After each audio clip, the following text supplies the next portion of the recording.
السلام علیکم ورحمۃ اللہ وبرکاتہ۔ ترکی سیریا میں جو زلزلے آئے ہیں اس میں ہزاروں لوگوں کی جانیں جا چکی ہیں اور لاکھوں لوگ بے گھر ہو چکے ہیں۔ اب سوال یہ ذہن میں آتا ہے کہ یہ اللہ کا عذاب ہے یا کچھ اور ہے، کیونکہ ترکی میں تو سارے مسلمان ہی ہیں، سیریا میں بھی مسلمان ہیں، تو پھر یہ عذاب مسلمانوں پر کیوں آیا؟ اس کو عذاب کہا جائے گا یا کچھ اور کہا جائے گا؟ اور اللہ تعالیٰ اس طرح کے زلزلے کیوں لے کر آتا ہے؟ میرے عزیز بھائیوں اور میری بہنوں، ایک بات ہمیشہ یاد رکھیے گا، ایک حدیث میں آپ کو سنانا چاہتا ہوں۔ وہ حدیث سننے کے بعد آپ کو سمجھ آ جائے گا کہ اس طرح کے زلزلے اور اس طرح کی آسمانی آفتیں اور مصیبتیں ایمان والوں کے اوپر جب آتی ہیں تو یہ کیا ہوتی ہیں۔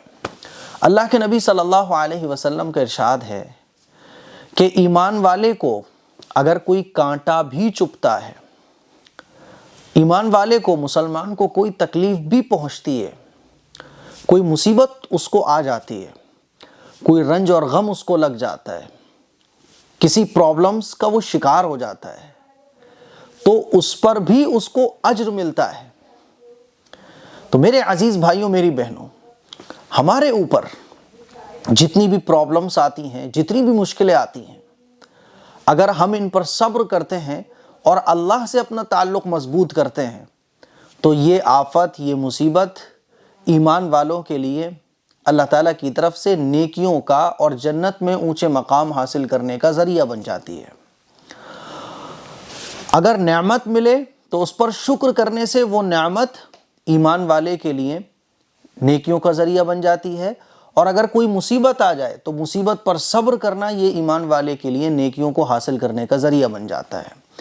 بہرحال ہر صورت میں ایک مسلمان کے مزے ہی مزے ہیں۔ مصیبتوں پر صبر کرنے پر بھی اللہ تعالیٰ اجر اور انعام عطا فرماتا ہے، اور شکر کرنے پر اللہ تعالیٰ نعمت کو بھی بڑھاتا ہے، اور اس نعمت کو استعمال ہم کرتے ہیں لیکن اللہ اس پہ بھی اجر دیتا ہے۔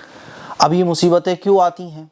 قرآن مجید میں اللہ تعالیٰ ارشاد فرماتا ہے ما اصاب من مصیبت الا باذن اللہ، کہ کوئی بھی مصیبت جو ہمارے اوپر آتی ہے وہ اللہ کے حکم سے آتی ہے۔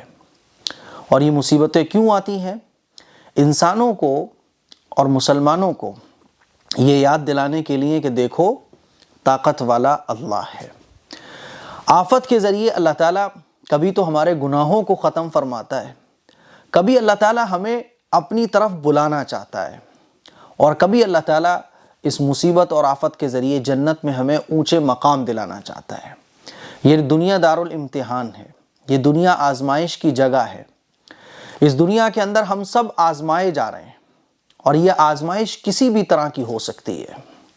ایمان والا اگر آزمائش پر اللہ سے اپنا تعلق مضبوط کرتا ہے، توبہ استغفار کرتا ہے، تو یہ آزمائش اس کے لیے جنت میں اور مرنے کے بعد کی زندگی کو کامیاب بنانے میں، نیکیوں کو حاصل کرانے میں بہت اہم رول ادا کرتی ہے۔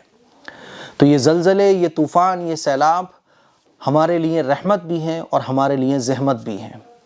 اگر مصیبت کے آنے پر ہمارا ایمان مضبوط نہ ہوا، ہمارا اللہ کی طرف رجوع نہ ہوا، ہم دعا اور استغفار کی طرف نہ لپکے، ہمارے سجدے نہیں بڑھے، ہمارا اللہ کے سامنے رونا نہیں بڑھا، بلکہ آفت اور مصیبت آنے کے بعد ہم اللہ سے اور دور ہو گئے، ہم یہ کہنے لگے کہ اللہ ساری مشکلیں ہمارے اوپر لے کر آتا ہے، تو پھر یہ اللہ کی طرف سے عذاب ہے۔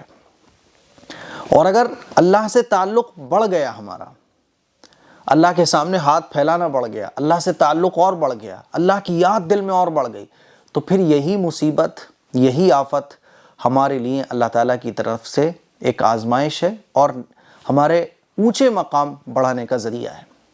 تو سیریا میں، ترکی میں جو یہ زلزلے آئے ہیں، یہ اللہ تعالیٰ کی طرف سے ایک آزمائش ہے۔ اب اس آزمائش کو ہم صبر کر کے اور اللہ سے دعا کر کے، استغفار کر کے اس آزمائش کو کامیاب بنا سکتے ہیں، اور واویلا مچا کے، ناشکری کر کے، اللہ سے شکایتیں کر کے اس آزمائش کو اپنے لیے ناکامی کا ذریعہ بھی بنا سکتے ہیں۔ تو یہ دنیا کے اندر جو بھی سیلاب آئے، زلزلے آئے، طوفان آئے، جو بھی کچھ ہوتا ہے نا، یہ اس لیے ہوتا ہے، قرآن مجید میں اللہ تعالیٰ ارشاد فرماتا ہے احسب الناس ان يتركوا ان يقولوا آمنا وهم لا يفتنون، کہ انسان آزمائے جائیں گے، ایمان والے بھی آزمائے جائیں گے۔ ایمان والے اس لیے آزمائے جائیں گے تاکہ وہ ایمان پر کتنا ثابت قدم رہتے ہیں، ان کا ایمان اللہ تعالیٰ کے ساتھ کتنا مضبوط ہے یہ پتہ چل سکے۔ اور لوگ اس لیے آزمائے جائیں گے تاکہ وہ اللہ کی قدرت کو پہچان سکیں، وہ یہ جان لیں کہ طاقت کوئی ہے تو وہ اللہ کی ہے، وہ یہ جان سکیں کرنے والی ذات جو ہے وہ اللہ کی ہے، اور صحیح راستے کو پہچان سکیں۔ اسی لیے میرے عزیز بھائیوں، قرآن مجید میں اللہ تعالیٰ نے جگہ جگہ ارشاد فرمایا ہے وَمَا أَصَابَكُم مِّن مُّصِيبَةٍ فَبِمَا كَسَبَتْ أَيْدِيكُمْ وَيَعْفُو عَن كَثِيرٍ، کہ ہمارے اپنے اعمال کی وجہ سے یہ مصیبت ہمارے اوپر آتی ہے۔ تو توبہ، استغفار اور اللہ تعالیٰ کی طرف رجوع کرنا ایسے موقع پر بہت ضروری ہے۔ تو ہم یہ نہیں کہہ سکتے کہ یہ عذاب ہے، ہم یہ بھی نہیں کہہ سکتے کہ یہ اللہ تعالیٰ کی طرف سے کوئی رحمت ہے۔ ہاں یہ ضرور کہہ سکتے ہیں کہ یہ ان لوگوں کے لیے جو اللہ پر ایمان رکھتے ہیں ایک آزمائش ہے، اور آزمائش کے بعد اللہ تعالیٰ کی طرف سے پھر انعامات کا دروازہ کھلتا ہے۔ تو ترکی کے اور سیریا کے مسلمانوں پر یہ جو آزمائش آئی ہے، بہت جلد انشاءاللہ اس آزمائش کے بعد اللہ تعالیٰ کی طرف سے انعامات کا دروازہ کھلنے والا ہے، جس سے دنیا میں تو نفع ہوگا ہی، آخرت کی کامیابی تو بہت اونچی ملے گی۔ تو مجھے امید ہے آپ سمجھ گئے ہوں گے کہ کون سی چیز ہمارے لیے عذاب کب ہے اور اللہ تعالیٰ کی طرف سے آزمائش کب ہے۔ اس کلپ کو شیئر کریں، دوسروں تک پہنچائیں۔ السلام علیکم ورحمۃ اللہ وبرکاتہ۔